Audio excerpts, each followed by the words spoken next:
¿Está Fabián Galdi ahí? Y está acordándose de Ingrid Bergman en Casablanca. ¿Usted anduvo por ahí?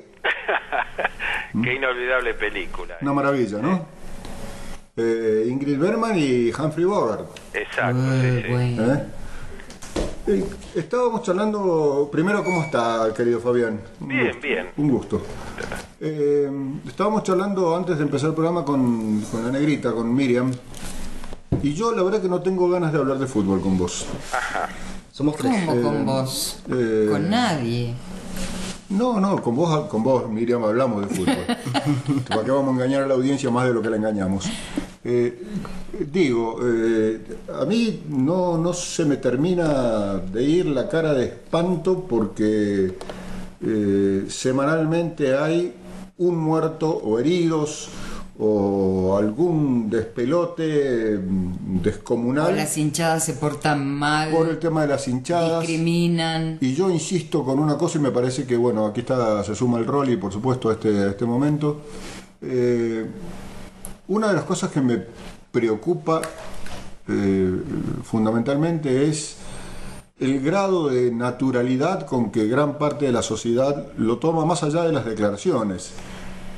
Porque los partidos se siguen jugando, porque estamos preocupados si le lleva 3 puntos al otro, si 4 puntos son, si cuál es el próximo rival, si el referee, el árbitro o el referee estuvo bien o estuvo mal, si el tercer gol de Boca estuvo en offside o no estuvo en offside, si juega bien, si Villar tiene ganas de jugar o no tiene. Me parece que... Claro, ¿no le parece que con un muerto se tiene que suspender la fecha y terminar con esa situación? No sé. Digo, para que tomemos conciencia, porque si no, sigue el baile. Sí,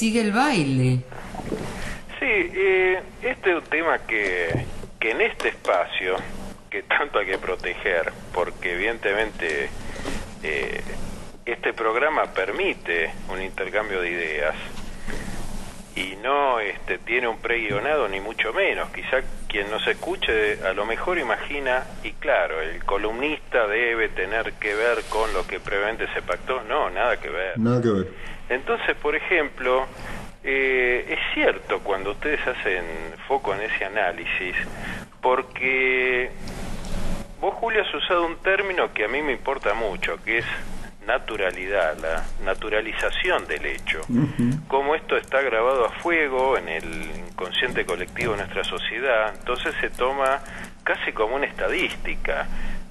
Ojalá que no parezca grosero lo que digo, pero quizás con el tiempo va a haber hasta una tabla de promedios, qué equipo tuvo más heridos o muertos y a quién hirió más. Sí. Entonces es una barbaridad, porque además hoy estaba viendo una entrevista al presidente del Club Lanús, Nicolás Russo, que les aclaro, Nicolás Russo es, dentro de la mesa chica de Julio Grondona, uno de los 4 componentes más sólidos, y incluso tiene a cargo la subcomisión de reforma de torneos, o sea, todo lo que tiene que ver con... Definí sólido porque se puede ver desde los dos puntos de vista, que está súper agarrado, sí, o que tiene una visión independiente de la vida futbolística.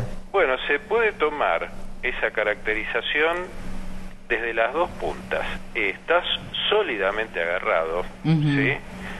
Pero además, dentro de lo que son los integrantes del Comité Ejecutivo de la AFA, es una de esas personas que uno puede decir es potable, me interesa escucharlo. Sí. Y hoy me causó escalofríos escucharlo, porque él en ningún momento asume como propio que el hecho que se produce en la misma esquina del estadio de Lanús, y no en otro lugar lejano, en la misma esquina, para quien conoce la zona es Guidi y Arias.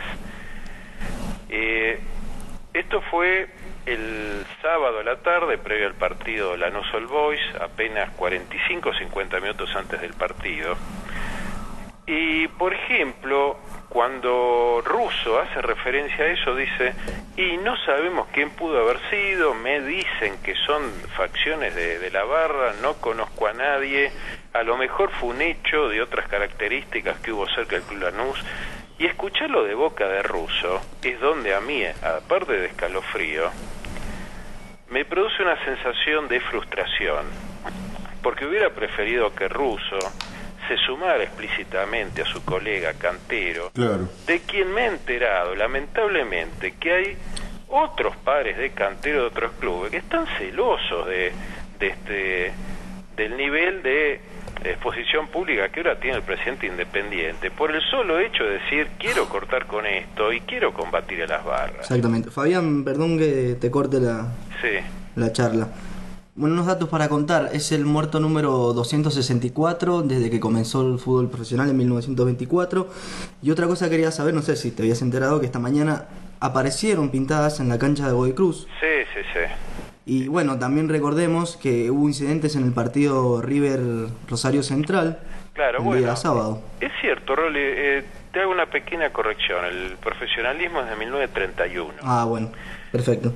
Pero en esa década previa, sí, que va más o menos desde el 22, 23 hasta el 30, en esos 7, 8 años, ya el fútbol era un emergente social muy fuerte, al punto que recuerden ustedes que el primer campeonato mundial se juega en 1930, o sea, antes del profesionalismo en la Argentina. Uruguay campeón en el Maracanazo. sí.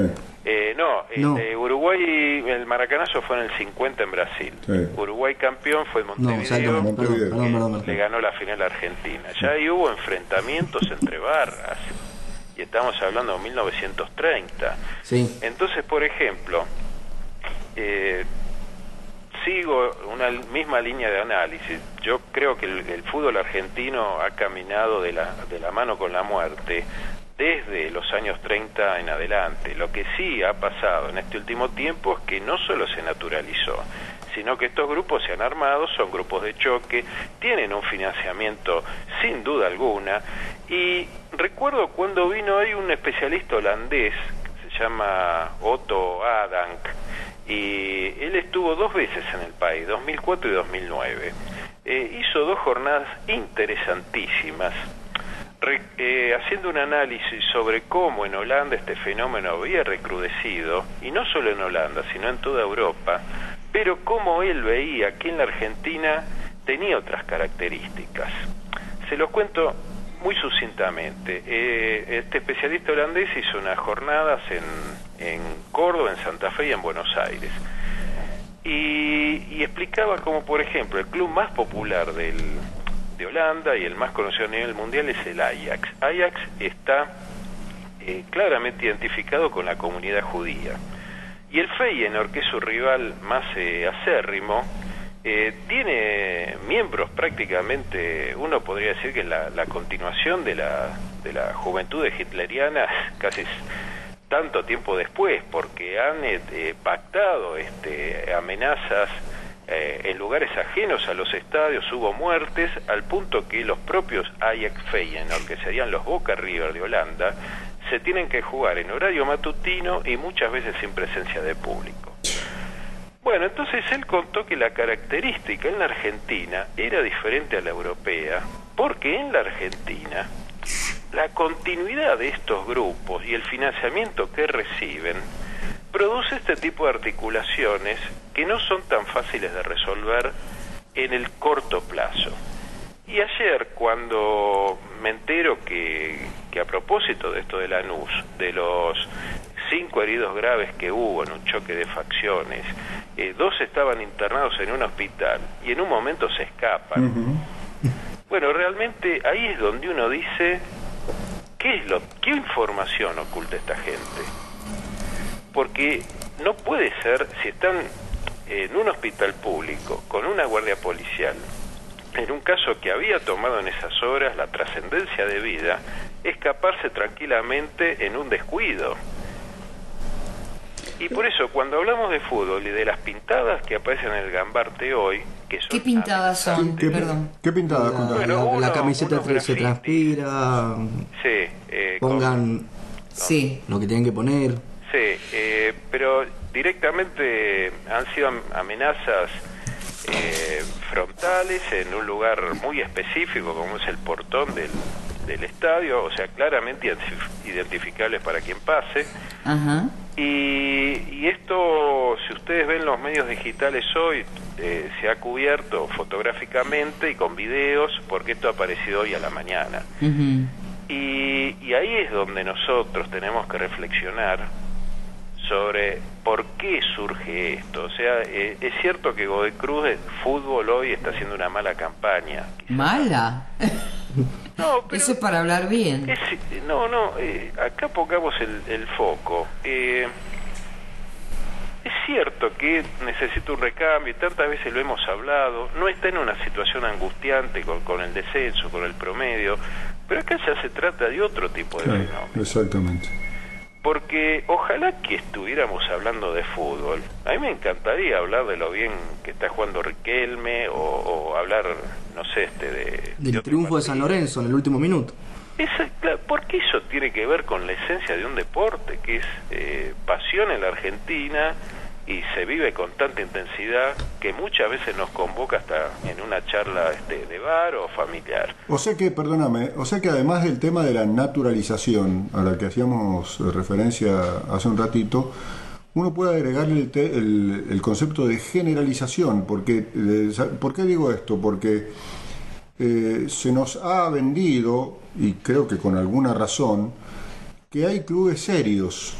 Y Lanús era uno de esos. Sí. Esta es una de las cosas que a mí más me preocupó, porque decís, pasa en Boca, pasa en River, hemos visto episodios en Nueva Chicago, digamos, para hablar de clubes de otra categoría, pero nos habían vendido que Vélez, que Lanús eran clubes donde, yo no sé si estaban saneados, pero que estas cosas no pasaban o no podían pasar. Exacto, Julio. No solo Vélez y Lanús, los clubes que tenían muy buena imagen en este aspecto institucional, que todavía tenían un componente familiar, eran además de estos dos Estudiantes de La Plata y, por ejemplo, Newell's Old Boys e Instituto de Córdoba. Y Ferro también, claro. Sí, aunque Ferro era más propio de otra época que el actual en los futbolistas. La época de Santiago Leiden, sí. Y ustedes fíjense, Newell's Old Boys, por ejemplo, tiene un muerto en un choque con hinchada de Unión, la barra de Instituto para el plantel y le promete balas para todos, Estudiantes de La Plata tiene una interna. Entonces, ¿qué es lo que ha pasado de los 90 en adelante? A partir de esta década comienza a ser frecuente no solo la intensidad de los cantitos de las hinchadas, sino que el eje se desvía. Ya no es directamente mofarse del rival en un tono picaresco, sino introducir dentro de los cantos dos temas clave en ese momento, que eran la droga y el alcohol. Claro. ¿Sí?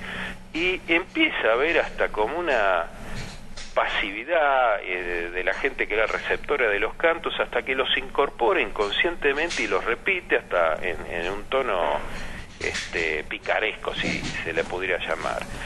Y esto que se naturaliza, desde mi visión, que es muy personal, es un efecto similar al síndrome de Estocolmo, ¿sí? Terminamos sujetos a quien o a quienes en algún momento dado nos controlan, nos someten, y hasta tomamos como con una actitud de mucha tranquilidad que no se produzca un hecho perjudicial en contra de nosotros mismos, cuando en realidad simbólicamente sí lo está. O sea, incorporamos culturalmente ese valor.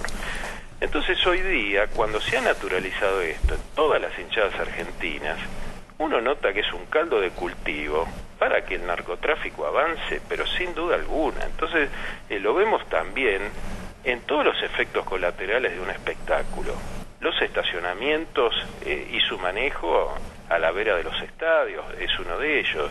El hecho de que las peleas de hinchadas sean entre facciones de la misma hinchada por el control de la misma. Y esto es lo que pasó en Lanús. Dos facciones se pelean a una cuadra de la cancha porque uno de sus líderes pacta con su anterior enemigo y es considerada una traición por su grupo previo.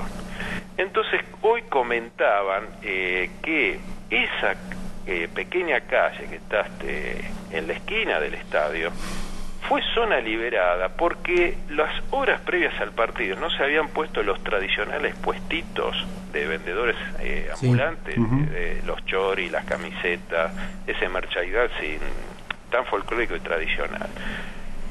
Por eso todo esto nos lleva a la misma conclusión. Este es un fenómeno que afortunadamente en este tipo de espacio podemos tratar, ¿sí? Con mucha amplitud. No lo circunscribimos a un hecho casual. Pero si las leyes están, las herramientas están, bueno, es hora de que actuemos, aunque sea muy complicado, pero es hora de avanzar y en este caso de apoyar a Cantero, el presidente independiente. ¿Y quién tiene que actuar? A ver, es hora de que tengamos... Espera, agrego a la pregunta de Miriam, estamos medio sobre la hora, pero agrego a la pregunta de Miriam si suspender el fútbol sería algún tipo de solución, si este registro nacional de hinchadas que se ha propuesto ayudaría para controlar este asunto. ¿Qué tipo de solución habría? Porque a mí me da hasta vergüenza ajena sentarme a ver un partido de televisión, el partido del Lanús All Boys. Anuncian en la transmisión que se produjo un muerto y que hay 5 heridos y que hay detenidos y el partido sigue y no pasa nada, digamos, ¿no? Bueno, hemos pensado mucho y reflexionado, y es cierto, no somos nosotros como periodistas quienes tenemos esos resortes de poder actuar. Claro. Pero sí es bueno que la preocupación que hubo del gobierno nacional 3 semanas atrás de citar a Cantero haya tenido eco, al menos en la difusión pública. Lo que también sería mucho mejor, desde mi visión, es que todos los pares de Cantero en el comité ejecutivo de AFA se pongan a discutir estos temas, en vez de estar discutiendo, como desde hace 2 meses, si va a haber un descenso más por promedio o no en la próxima temporada. O sea, están desenfocando el eje. ¿Quiénes son los principales responsables? Y los presidentes de los clubes. ¿Por qué? Porque todos conocen quiénes son los barras bravas. Y son los mismos que les pagan los pasajes cuando juegan de visitantes. Pero obviamente, no solo de visitantes, sino los que van al Mundial. Y cerrando este análisis, les digo, todos los conocen. No se pueden hacer los Poncio Pilatos se daban las manos, por así decirlo. Ni siquiera eso, ni siquiera un Poncio Pilato, porque muchos de ellos están llegando a ganar una elección porque pactan con facciones que les aseguran votantes. Entonces, esto es realidad, se ha naturalizado, hay insensibilidad de la sociedad como para tratar estos temas, y a veces lo que está pasando es que se trata el día lunes y después parece como la hermosa canción de Spinetta, todas las hojas son del viento y las hojas se las lleva el viento, ¿sí? No hay una necesidad de la dirigencia de la AFA en tomar el toro por las astas y entregar la información pertinente para que quien maneja las herramientas pueda, dentro del marco de la ley, tomar esas decisiones. De Grondona para abajo, ¿no? Pero sin duda alguna, está dentro del fútbol, es un fenómeno. Amílcar Romero, que es un gran investigador de estos temas, habla de violencia del fútbol, claro. ¿sí? Porque el fútbol la ha generado. Claro. ¿Sí? Sí, no en el fútbol, sino del fútbol. Del fútbol.